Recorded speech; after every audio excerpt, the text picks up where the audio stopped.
Assalamualaikum warahmatullahi wabarakatuh. Perkenalkan, nama saya Iqbal Muhara dari jurusan Teknik Elektro Prodi Mekatronika 3A. Di sini saya akan menjelaskan materi mengenai penggerak elektrik pada mobil listrik. Sebelumnya, kita perlu ketahui apa itu penggerak elektrik. Secara singkat, penggerak elektrik adalah suatu penggerak yang energi penggeraknya berasal dari energi listrik.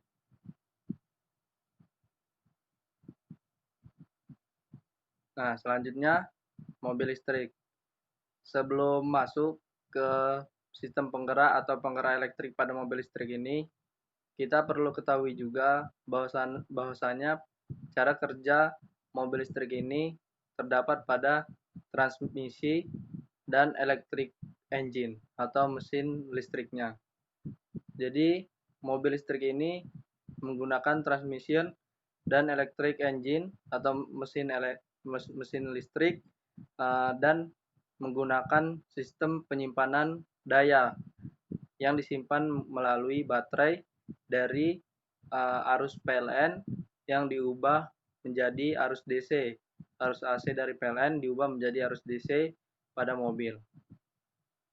Selanjutnya, kita juga perlu ketahui apa sih sebenarnya mobil listrik itu? Nah, mobil listrik itu adalah mobil yang digerakkan oleh satu atau lebih motor listrik menggunakan energi listrik yang disimpan dalam baterai seperti yang saya sebutkan tadi. Jadi mobil ini memiliki prinsip pengecasan pada mobil itu. Jadi ketika mobil itu dicas, setelah terisi penuh daya atau baterainya, pengecasan ini sebelumnya melalui energi atau listrik arus PLN dan diubah ke arus DC pada mobil itu, sehingga terjadilah penyimpanan daya pada mobil dan daya tersebut yang berfungsi sebagai penggeraknya juga atau sumber penggeraknya. Jadi penggerak itu dapat bergerak melalui sumber listrik ini sendiri. Sumber listrik ini yang berupa daya dari baterai itu. Jadi daya ini dapat diisi ulang atau perangkat penyimpan energi lainnya yang ada pada mobil listrik tersebut. Nah, mobil listrik memberi torsi yang sangat instan. Torsi yang sangat instan ini menghasilkan atau menciptakan akselerasi yang kuat dan halus pada mobil listrik itu sendiri.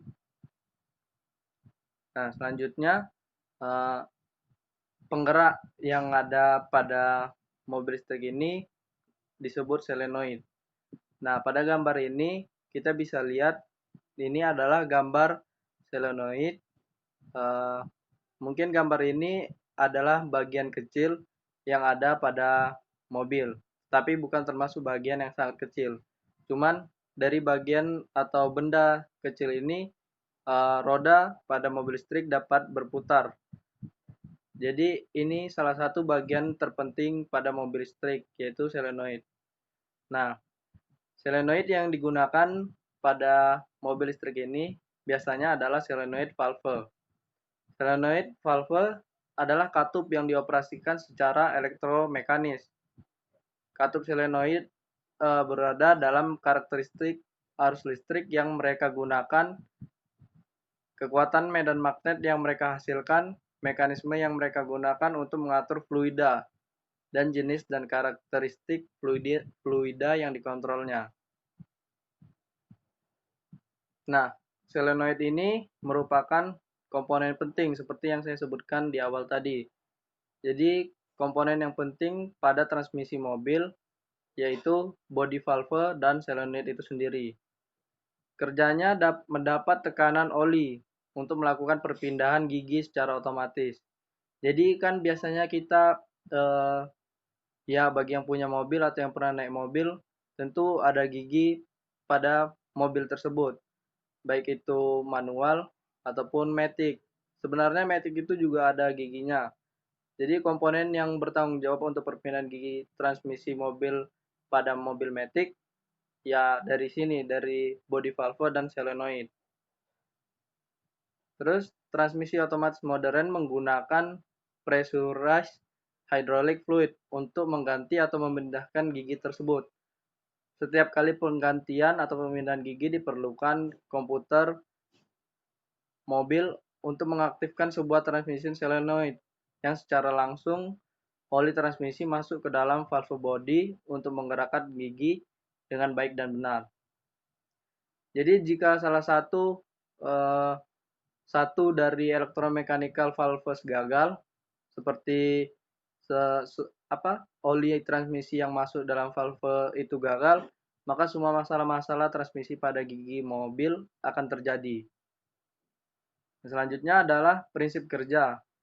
Prinsip kerja mobil listrik ini sendiri seperti yang saya sebutkan tadi, yaitu melalui arus listrik PLN dengan tegangan 220 volt atau generator lewat alat pengisian charger yang berperan untuk merubah arus listrik AC menjadi arus searah atau DC. Ini sebenarnya hampir sama dengan seperti adaptor gitu, yang berperan untuk mengubah dari AC menjadi DC. Sesuai dengan keperluan pengisian dari baterai lewat dua buah kabel, yaitu positif dan negatif untuk isi baterai. Baterai di sini terbagi dalam 3 unit, 12 volt, 200A. Dipasang dengan cara seri di mana terminal positif baterai 1 dikaitkan ke terminal negatif dari baterai 2, serta terminal positif dari baterai 2 dikaitkan ke terminal negatif baterai 3, sedangkan terminal negatif dari baterai 1 serta terminal positif baterai 3 diperoleh keluaran sebesar 36 volt dan 200A. Sesudah baterai penuh terisi, listrik yang tersimpan pada baterai bisa dipakai untuk memutar motor penggerak lewat solenoid tadi yang mempunyai dua terminal yang berperan menyambung serta memutus di mana terminal positif pada baterai dipasang pada suatu di antara terminal pada solenoid yang dikaitkan ke kendali kecepatan. Di mana solenoid yang dikendalikan oleh dua buah saklar sebagai pembatas yang digunakan pada sistem gas serta rem yang cuma bisa berperan sesudah kunci kontak dinyalakan. Sistem penggerak. Jadi sistem penggerak pada mobil listrik ini sebenarnya hampir sama dengan mobil-mobil pada umumnya yang bukan mobil listrik, yaitu mobil ini dapat bergerak ketika kunci dinyalakan atau di-on-kan, lalu pedal gas ditekan dan bisa diterangkan bahwasanya jika pedal gas ditekan maka batang penarik bakal menarik pengungkit poros dari potensial, lalu pengungkit itu bakal melepas desakan pelatuk saklar pembatas hingga arus listrik yang bakal menggerakkan solenoid bisa terhubung lewat terminal 1 dari saklar pembatas. Sistem di atas mempunyai tujuan supaya daya listrik tak terbuang sia-sia pada waktu kendaraan alami jalan penurunan.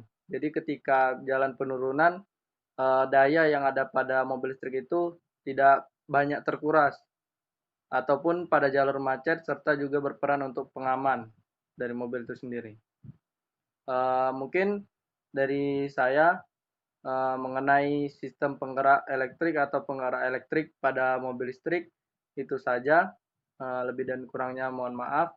Wabillahi taufik walhidayah. Wassalamualaikum warahmatullahi wabarakatuh.